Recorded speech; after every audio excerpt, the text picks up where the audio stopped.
The cop looked at the stack of moving boxes in the back of my truck, then back at me. "Sir," he said, "we got a call about trespassing on private HOA land. Are you aware this area is managed by the Lakeshore Crest Homeowners Association?" I let out a short laugh. "I built this cabin myself. On land I own. Got the deed in my glove box, want me to grab it?" He hesitated, clearly realizing something was off. That's when she strutted up, arms crossed like a mall cop with a badge. Wendy Norridge. Mid-50s. Short blonde bob, mirrored sunglasses, and that unmistakable air of someone who thinks the world owes her a thank you card just for existing. President of the Lakeshore Crest HOA and apparently self-appointed lakefront sheriff. "No need," she snapped. "This property falls under our jurisdiction." He didn't clear this move-in with the board. And this cabin, this eyesore, wasn't approved by architectural review. I turned toward her. "You're out of your mind. This land is outside your HOA, always has been. I made sure before I bought it." Wendy's lip curled. "That's what people say when they're trying to skirt the rules. This lake has a standard. We're not letting some random loner drag it down." The officer stepped back, clearly uncomfortable. "Ma'am, unless you can show me where his property overlaps with HOA boundaries, I can't really." "Oh, I will, officer," she cut him off. "I'll pull the plats. I have access. He's not staying here until this is resolved." I stared at her. "You just called the cops on a guy moving into his own house." She didn't even blink. "We take community standards seriously." The cop gave me a nod and left. Probably didn't want to get dragged into whatever HOA mess Wendy was stirring up. I unloaded the rest of my boxes in silence, watching Wendy hover by her golf cart like she was guarding Buckingham Palace. I'd moved out here to get away from nonsense like this. After 20 years of city noise and condo boards, the idea of a lakeside cabin on unincorporated land seemed like paradise. No rules, no meetings, just peace and a dock to fish off. But Wendy wasn't about to let that happen. 2 days later, I found a laminated piece of paper nailed to a tree at the edge of my drive. "Cease all construction activity. HOA review pending." I walked it straight back to her front door and knocked. She opened it like she was expecting royalty. "Did you nail this to my tree?" I asked. "I did," she said proudly. "The board met last night. We've decided to initiate annexation proceedings. Your property is now under Lakeshore Crest HOA jurisdiction." I blinked. "You decided? That's not how it works." She leaned on the door frame. "It is when the community votes. We're protecting our values. That cabin of yours doesn't meet aesthetic standards. The dock's not regulation, and your gravel driveway, that's just embarrassing." I stared at her, heart pounding. "You're out of your depth, Wendy." She just smiled and shut the door. The next morning, I found a bright orange sticker on my mailbox. "Non-compliant structure. Fines accruing daily." That was the moment I realized this wasn't just some HOA busybody being annoying. This was a turf war, and Wendy Norridge had just picked the wrong guy to mess with.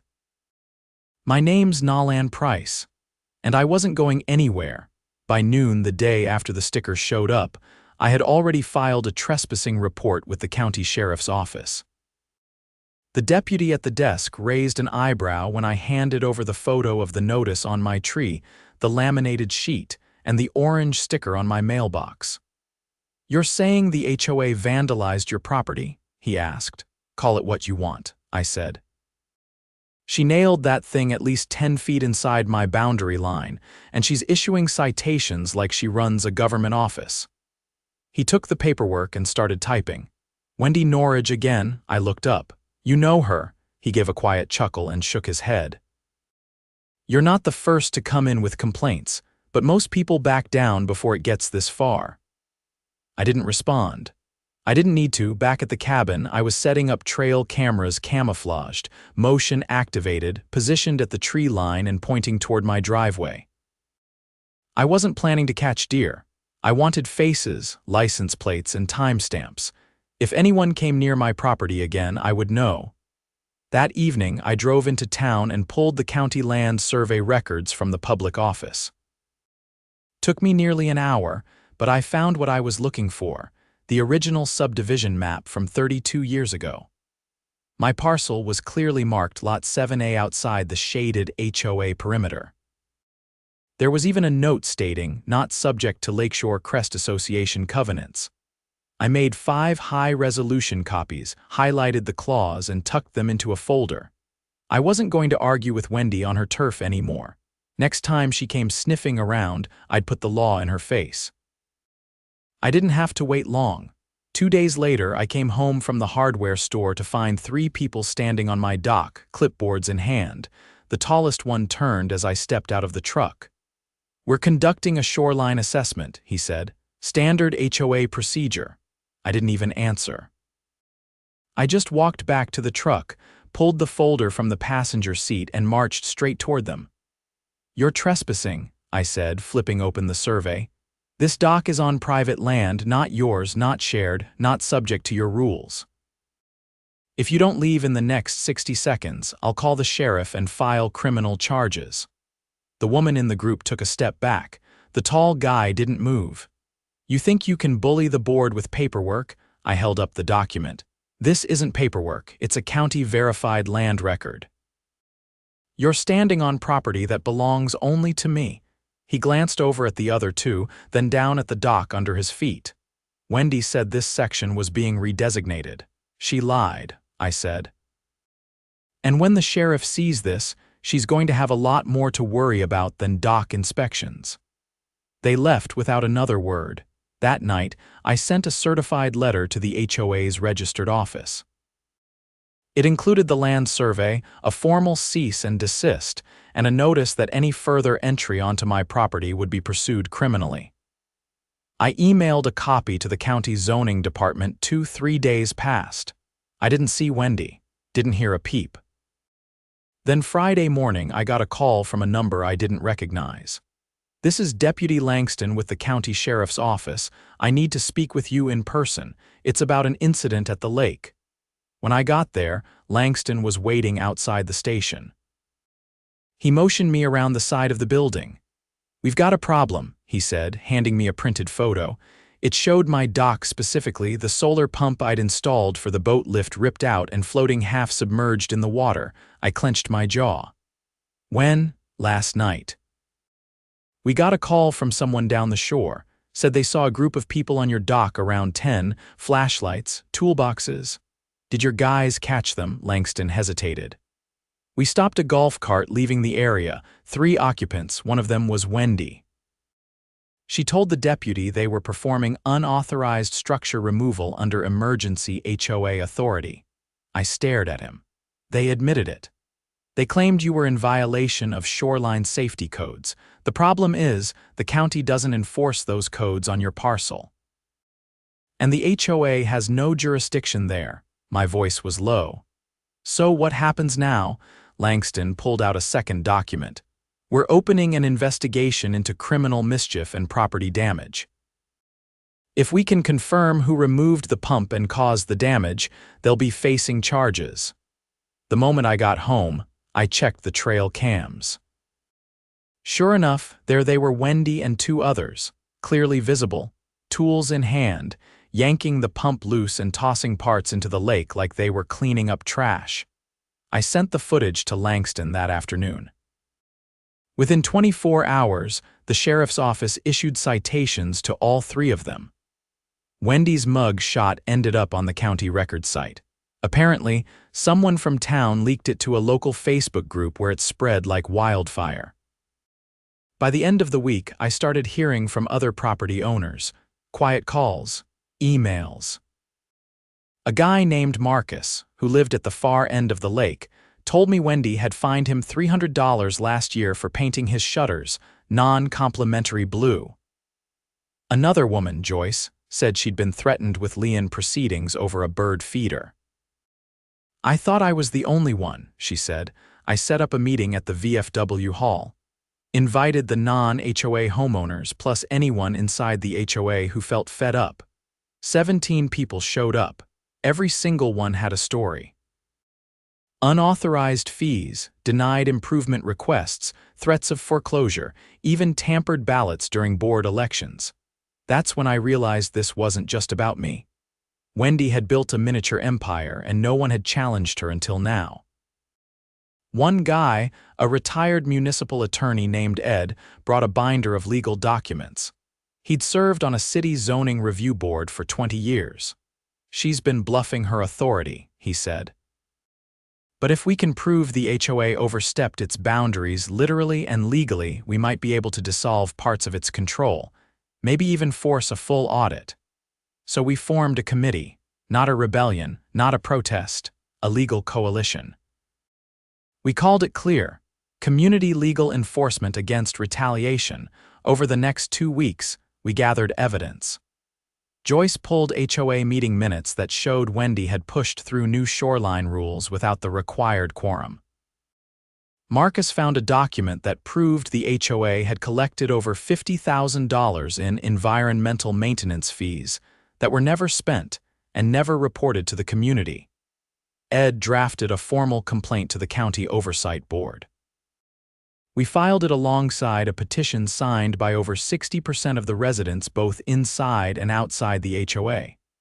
Our request was simple: strip Lakeshore Crest HOA of its lakefront management privileges and initiate a forensic audit of its finances. We didn't expect a response for months. It came in 5 days. The county board issued a temporary injunction. Effective immediately, the HOA was prohibited from enforcing any rules, collecting any fees, or initiating any actions concerning lakefront properties. A hearing was scheduled for 30 days later. The following morning, Wendy's prized golf cart was parked out front with a giant sign duct taped to it: "Lake Queen no more." She didn't come to the next HOA meeting, neither did her 2 co-conspirators, and when the hearing finally came, it wasn't just about my dock or their trespassing. It was about years of abuse, manipulation, and fabricated authority. The county board ruled decisively. The HOA's management of the lakefront was officially revoked. They were barred from collecting any further fees, and their past records were turned over to the state attorney's office for investigation. As for my cabin, I added a new sign to the tree by my driveway: "Private property. No trespassing." Not part of any HOA. Underneath, I added one more line: "Bring a clipboard and you better bring a lawyer." 3 weeks after the injunction, the lake was quieter than it had been in years. Without Wendy's patrols and clipboard squads, people started fishing off their docks again. Kids paddled around in kayaks without laminated violation notices being stuffed in their parents' mailboxes. One family even repaired their old boathouse, a structure Wendy had previously declared aesthetic pollution. But peace didn't last, not after the auditors arrived. 4 state investigators showed up in 2 unmarked sedans, slipping through the community in polo shirts and sunglasses.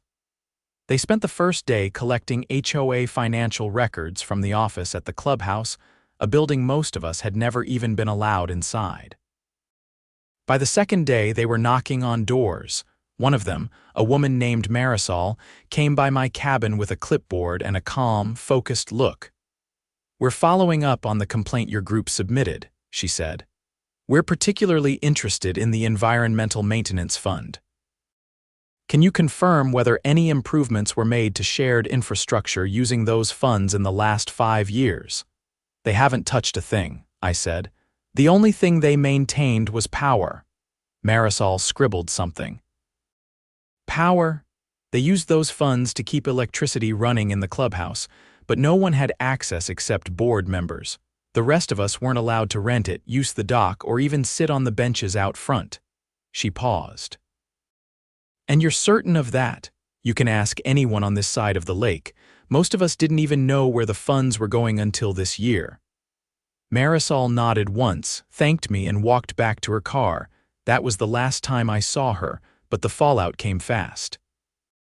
3 days later, an unmarked box truck rolled up to the HOA office.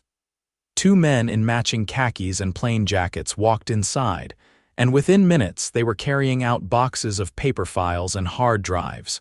Wendy wasn't there. She'd been conspicuously absent since the hearing.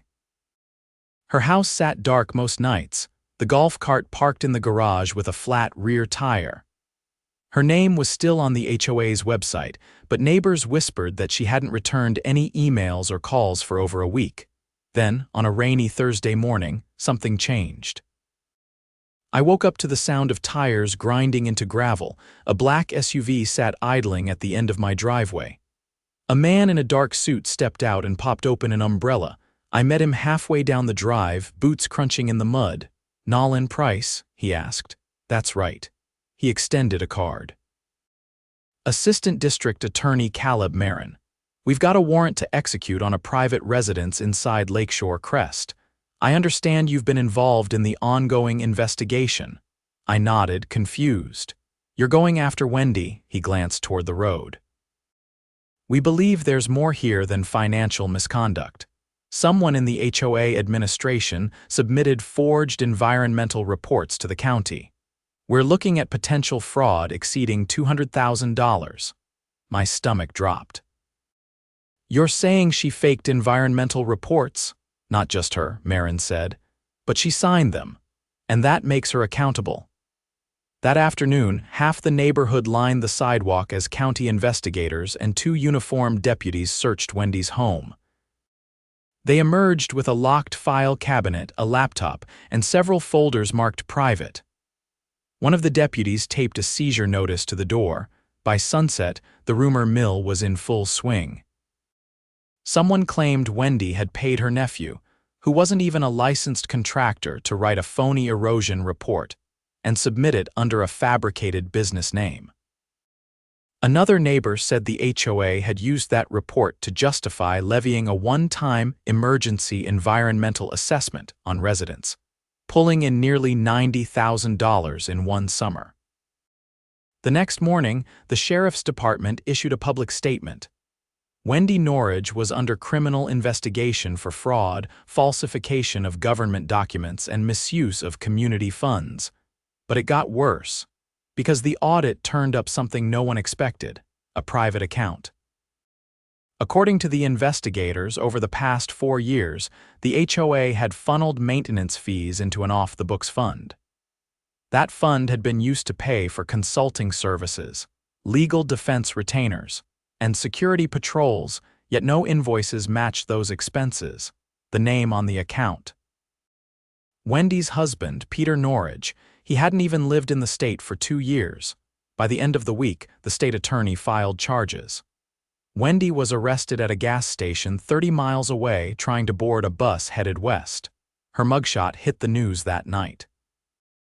The photo showed her in a wrinkled raincoat, eyes wide and unfocused, no sunglasses, no clipboard, just a woman realizing the empire she'd built was crumbling beneath her. The next HOA meeting was held in silence. No one sat at the board table. No one took minutes. A few of the remaining members quietly resigned by email that night. Meanwhile, the county announced a full dissolution of Lakeshore Crest's HOA charter. The community would revert to county management, and any future attempts to form a governance body would require a 2/3 public vote and outside legal oversight. It was over. But the scars were still there. Marcus ended up selling his house after all. Not out of fear, but relief. "Too many years trying to keep my head down," he told me. "I want to live somewhere I don't have to measure my lawn height with a ruler." Others stayed. Joyce started organizing neighborhood cookouts, no dues, no dress code, just people bringing food and folding chairs. Families began using the lake again without fear of being fined for unregistered flotation devices. As for me, I finally got to sit on my dock in peace. I fixed the pump, reinforced the platform, and added a small bench overlooking the water. One evening, as the sun slid low and the trees turned gold, a voice called out from the shoreline down the way. It was Ed, the retired attorney. He walked over with a manila envelope under one arm. "I thought you'd want to see this," he said, handing it to me. Inside was a letter from the state attorney's office, addressed to our coalition. It confirmed that, thanks to the submitted evidence and community cooperation, Wendy Norridge had agreed to a plea deal. She would forfeit all claims to HOA authority, repay misused funds, and accept a 5-year ban from holding any community governance position in the state. She still might do jail time, Ed said. Depends on what they decide about the forged documents, I nodded. She'll never touch this lake again, that's enough for me. Ed smiled faintly. You know, I've lived here for 18 years. Never thought I'd see it change. I looked out at the water where a group of kids were laughing, splashing off a homemade raft. It didn't change, I said. We just took it back. He left a moment later, and I sat alone in the silence that followed. No patrol carts, no laminated threats. No phony jurisdiction, just the sound of the lake and the wind in the trees. And for the first time since I'd moved in, it felt like home. The letter from the state attorney's office might have closed the legal case, but it cracked open something deeper in the community: curiosity, suspicion, and a hunger to know just how far Wendy's reach had gone.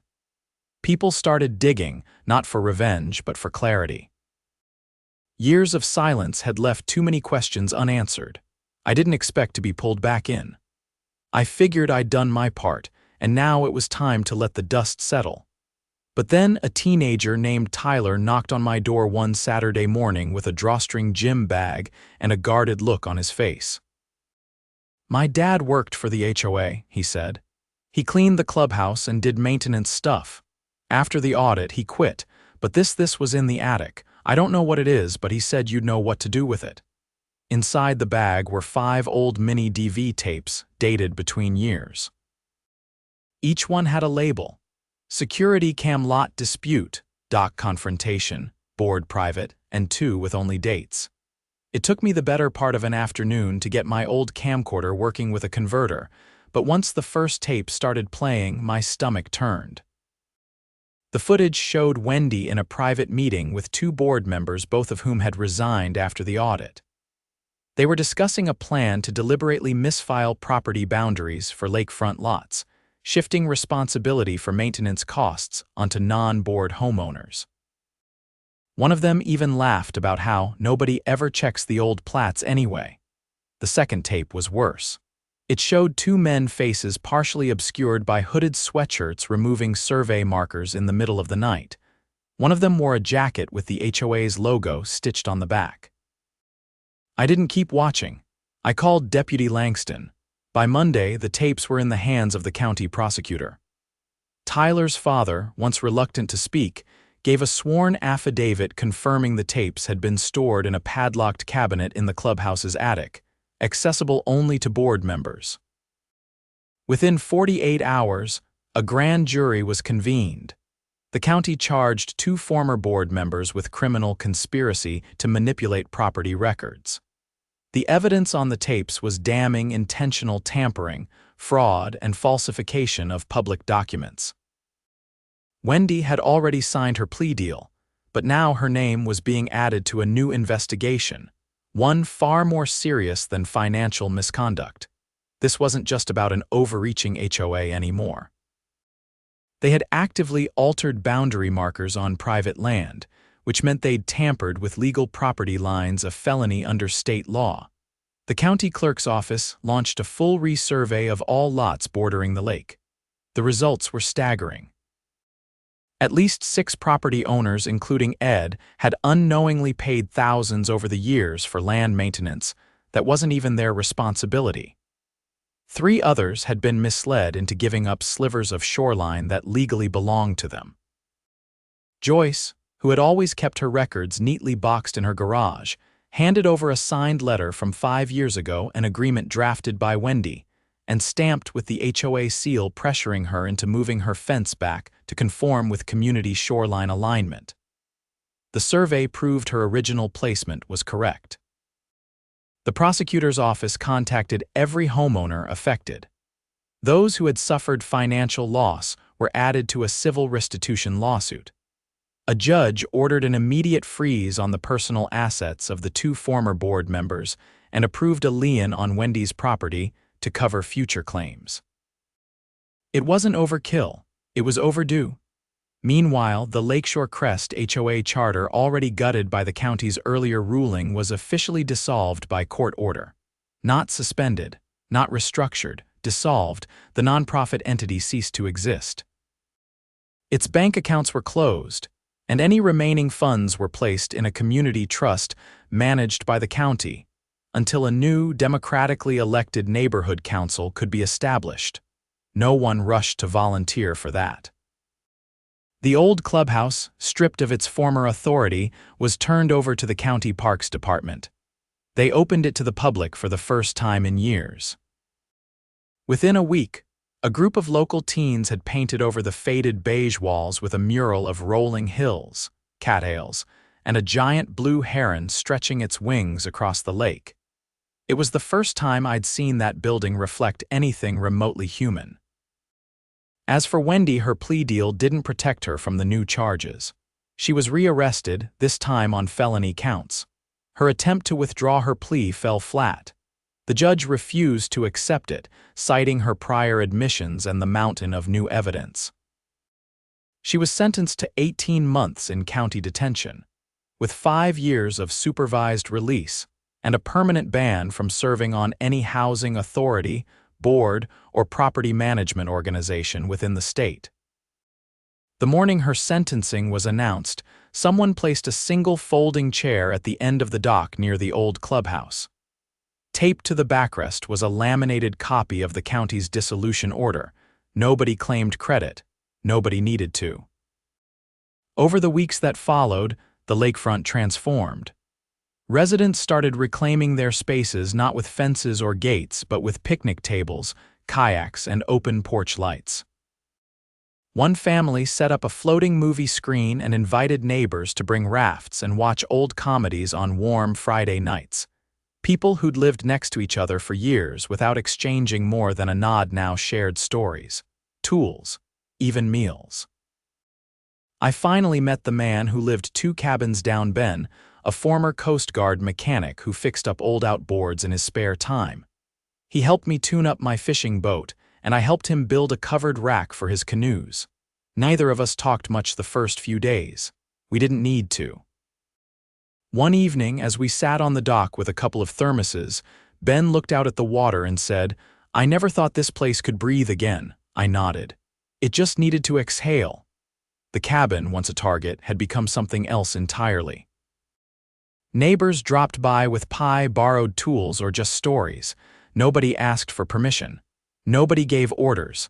Late in the summer, the county held a community celebration at the newly opened clubhouse. No speeches, no agendas. Just a long table of potluck dishes and a local bluegrass band playing under string lights. I walked past the bulletin board on my way in. The old HOA logo had been replaced with a hand-painted sign that read, "This is your lake. You don't need a permit to enjoy it." I didn't stay late. Back at my cabin, the frogs had started their chorus, and the wind carried the faint sound of laughter across the water. I sat on the bench I'd built, the same one they'd once tried to remove, and let the quiet settle around me. No more laminated threats. No more fake authority. Just the lake, the trees, and the faint glow of porch lights dotting the shoreline like fireflies. It wasn't perfect. It didn't need to be. It was finally ours.